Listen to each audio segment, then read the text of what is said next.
Assalamualaikum warahmatullahi wabarakatuh.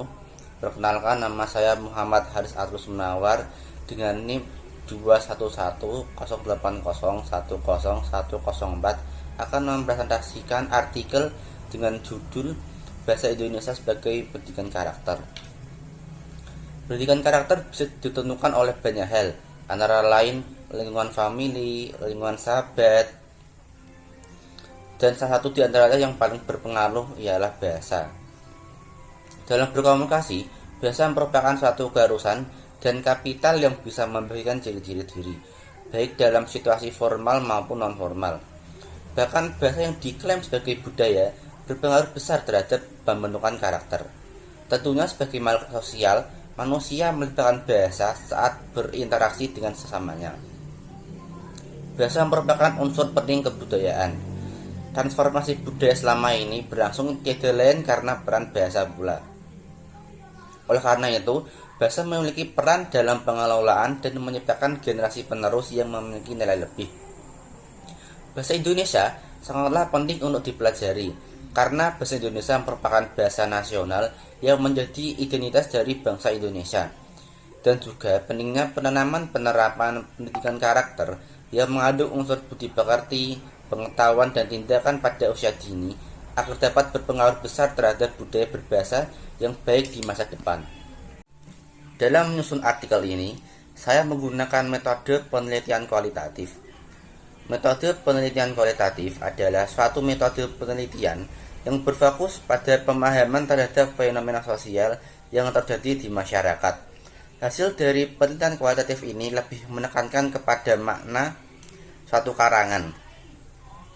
Tujuan penelitian kualitatif adalah menjelaskan satu fenomena dengan sedalam-dalamnya dengan cara pengumpulan data yang sedalam-dalamnya juga, yang menunjukkan pentingnya kedalaman serta detail suatu data yang akan diteliti. Bahasa Indonesia dalam perkembangannya memiliki beberapa fase.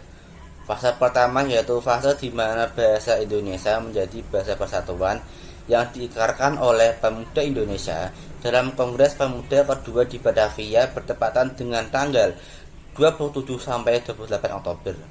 Pemuda dari berbagai daerah pada saat itu mengikrarkan Sumpah Pemuda, yang mana butir ketiga dari sumpah tersebut memiliki makna bahasa Indonesia menjadi bahasa persatuan yang mempersatukan seluruh bangsa.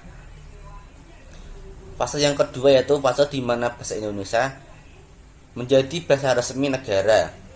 Bahasa Indonesia menjadi bahasa resmi negara setelah proklamasi yang dibacakan oleh Insinyur Soekarno dan Dut Andes Hatta melalui pasal 36 Undang-Undang Dasar 1945.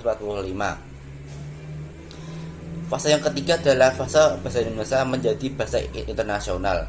Pada fase ini diadakan Kongres Internasional Bahasa Indonesia ke-9 yang diadakan di Jakarta pada tanggal 28 Oktober sampai 1 November 2008.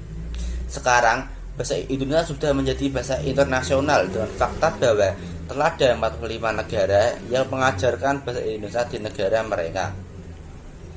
Karena banyaknya kemunculan bahasa Indonesia populer di kalangan masyarakat di era globalisasi ini, esensi bahasa Indonesia kian menurun. Bahasa Indonesia populer atau gaul dapat menyebar cepat dan mudah mempengaruhi kehidupan masyarakat sekitar karena pengaruh globalisasi. Agar bahasa Indonesia tidak hanya terhadap pengaruh budaya asing yang tidak mencerminkan budaya dan bahasa bangsa Indonesia, diperlukan pembinaan terhadap jati diri bahasa Indonesia dan pemasyarakatan kepada setiap warga negara Indonesia. Pendidikan karakter adalah usaha menanamkan kebiasaan yang baik atau habituation sehingga peserta didik mampu bersikap dan tidak berdasarkan nilai-nilai yang telah menjadi kepribadiannya.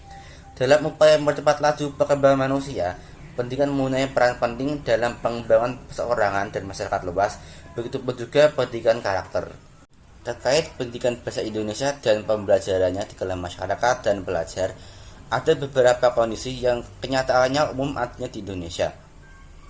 Di antaranya sikap positif tidak tumbuh terhadap bahasa Indonesia, strategi untuk pembelajaran bahasa Indonesia yang efisien belum ditemukan, kurangnya usaha dalam individu dalam menggunakan bahasa Indonesianya, serta adanya sikap ketidakpedulian untuk belajar bahasa Indonesia.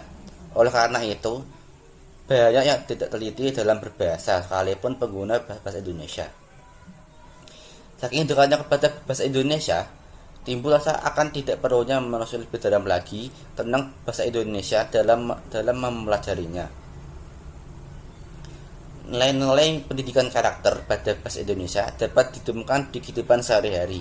Semisal pada kegiatan membaca, nilai karakter yang dapat yaitu kreatif, lebih bertanggung jawab, dan bisa memakai kayak orang lain. Pada kegiatan mendengarkan, karakter saja dapat terbentuk. Juga menulis, banyak nilai karakter yang akan didapat yang disalurkan kepada perusahaan karya ilmiah, seperti berani mengemukakan pendapat dan karyanya, bertanggung jawab terhadap apa yang diciptakan, dan tidak egois. Kesimpulan, bahasa Indonesia mempunyai beberapa fase dalam perkembangannya.